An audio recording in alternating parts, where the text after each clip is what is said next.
Good morning. Goodbye Forever, Volume 2 by Ngak'chang Rinpoche, Chapter 29, Part 2. It meant nothing more than it was. It was sad in some ways and amusing in others.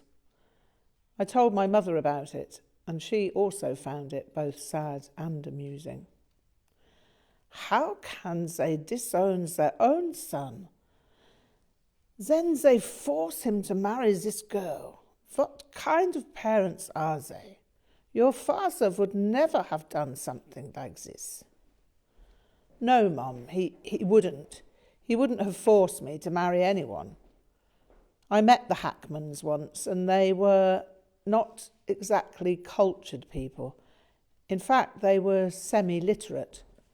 Not that I'm saying semi-literacy is a crime, but when you combine it with affectation, pretension, snobbery, pomposity and lack of humanity, it's not a pleasant picture.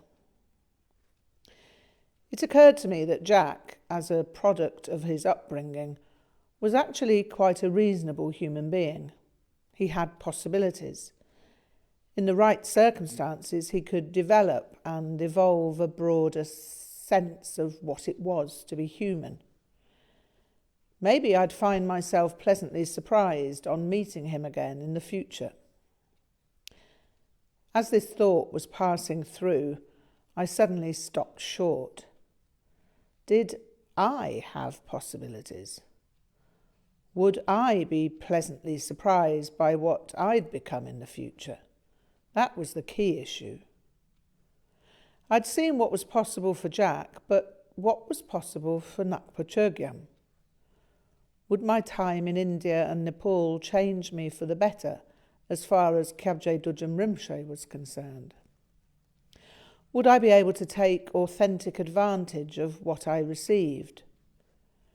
I'd already had such wonderful opportunities with Dudjom Rinpoche and recently with the 16th Gyalwa Karmapa, but I still felt a little too much like a dilettante in my own apprehension of where I was. It wasn't that I was just playing with the idea of living as a Ngakpa.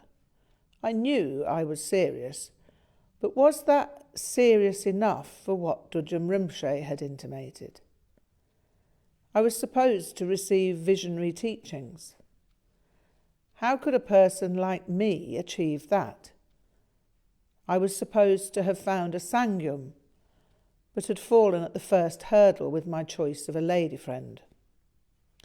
Although, having said that, I realised that it hadn't been a choice. I'd simply acquiesced.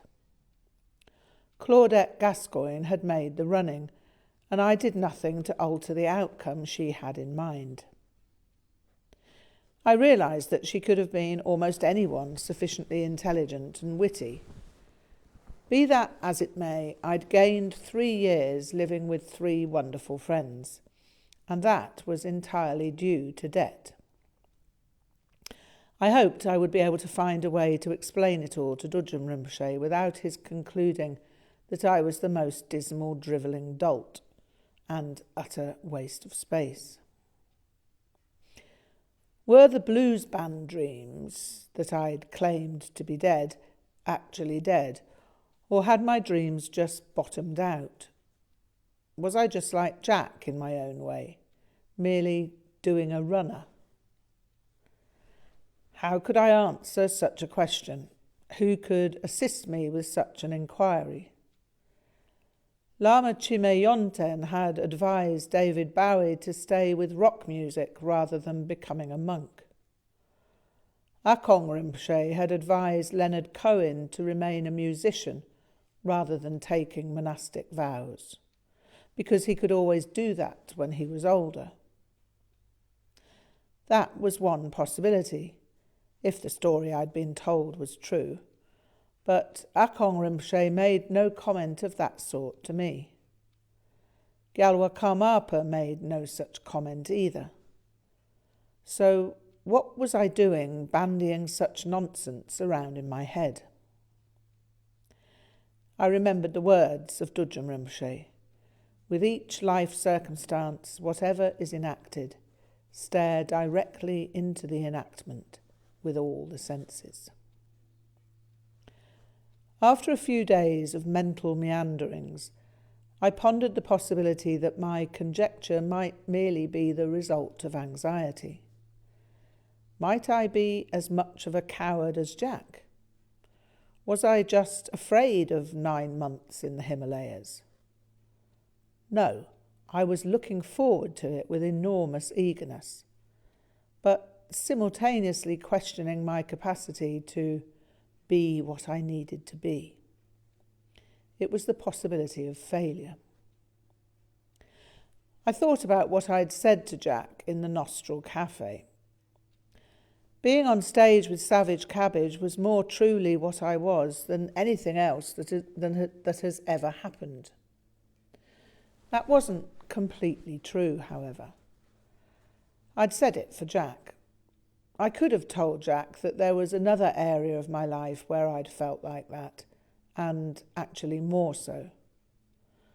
Although we touched on Buddhism briefly before we parted, there was no way I could have explained my experience of Dudjom Rinpoche or Gyalwa Karmapa. Being in the presence of those lamas was always timeless. There was no sense of anything lacking or of any kind of expectation. There was nowhere to go in those situations other than where I was. Even when I was not with my lamas, I was simply going about my life as a practitioner. That was entirely understandable in the Tibetan communities in which I'd lived. As soon as these notions percolated sufficiently, I realised that what I was experiencing was a waiting room, a departure lounge. I was simply experiencing the bagchag of my old life. Bagchag, usually called karmic traces, are residual patterns, unconscious propensities, and tenuous dispositions. They are impressions, imprints, inclinations, latent predispositions. I could also call them velleities. A velleity is a desire so slight that one is not inclined to act on it. Well, maybe I'd not act on these velleities, but they could certainly obfuscate a clear and restful state of mind.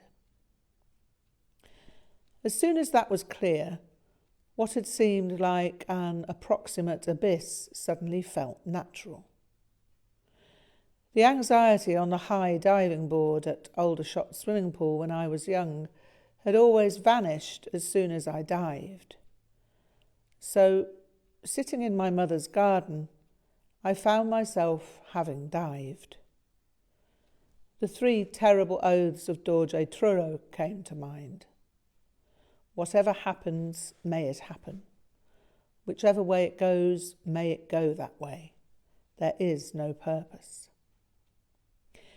Each purpose was simply its own movement in time. There was no one purpose. There was no God working his purpose out. I remembered the hymn we sang at school. God is working his purpose out as year succeeds to year. God is working his purpose out, and the time is drawing near. Nearer and nearer draws the time that shall surely be, when the earth shall be filled with the glory of God as the waters cover the sea.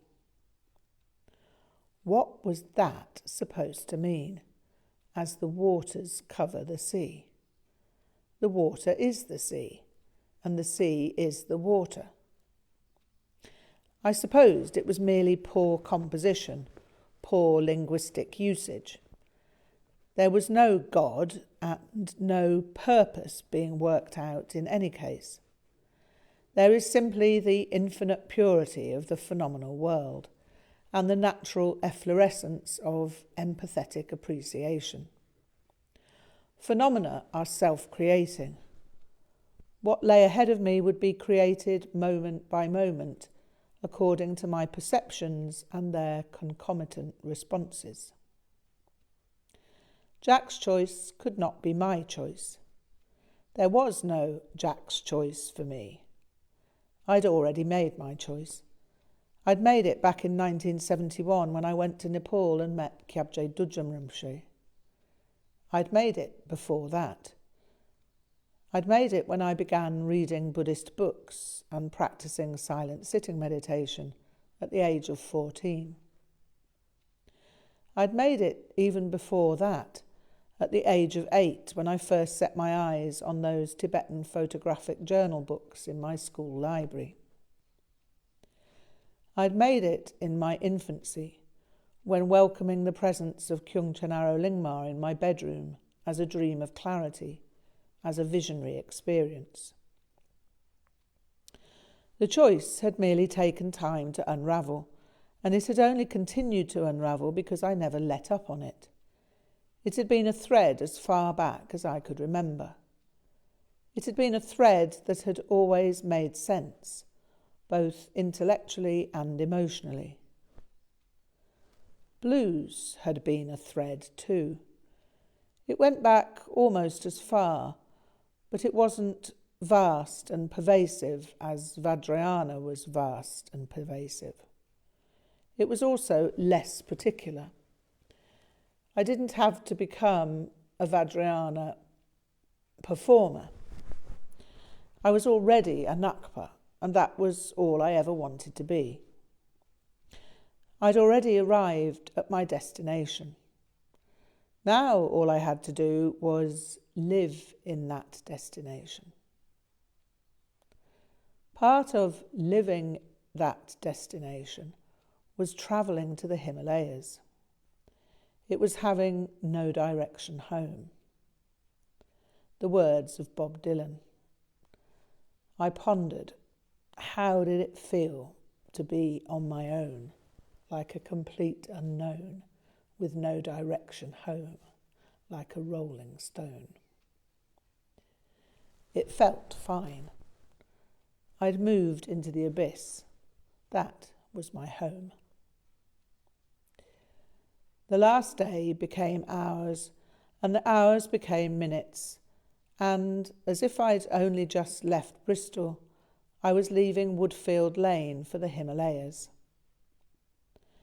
I left knowing that I'd never return as the person who set out. That was almost exhilarating. I smiled about Jack's asking me whether I'd write a book about my adventures, like Lawrence of Arabia. Writing an adventure book was the last thing on my mind. Apart from my mother and brother, I'd leave not a trace behind. I'd remembered the words of Dudjom Rinpoche. With each life circumstance, whatever is enacted, stare directly into the enactment with all the senses. The adventure I'd have was not going to be crossing torrents on rickety bridges. I wasn't going to be scaling icy heights in savage winds. I'd not circumambulate Mount Kailash evading bandits. I wasn't going to ride wild yaks on the Changtung or ride with Golok brigands.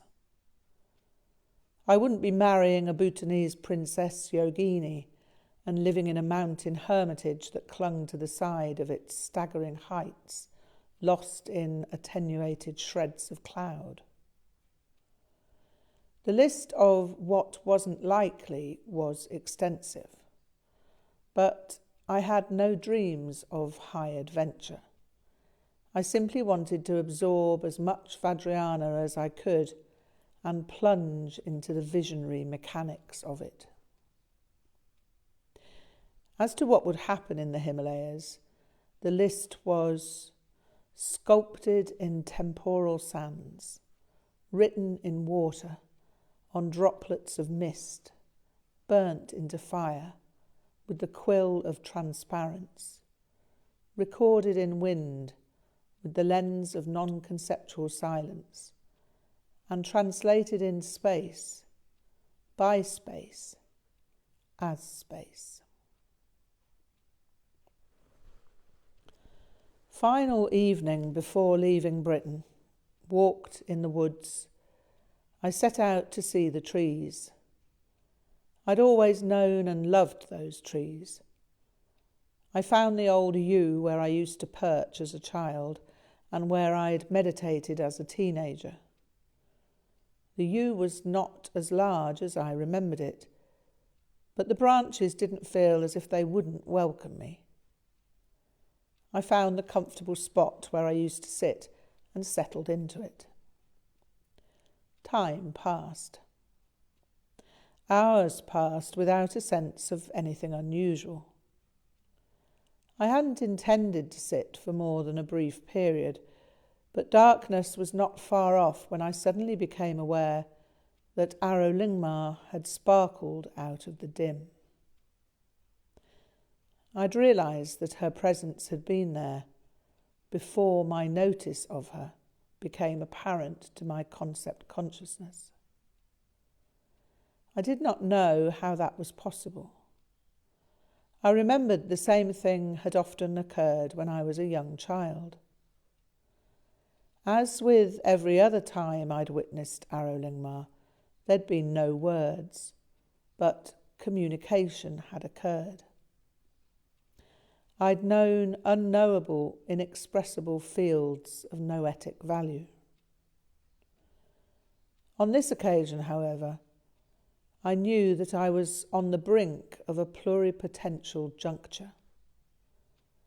I was approaching the culmination of a vector whose inception was inseparable from my conception, inseparable from my empty continuum.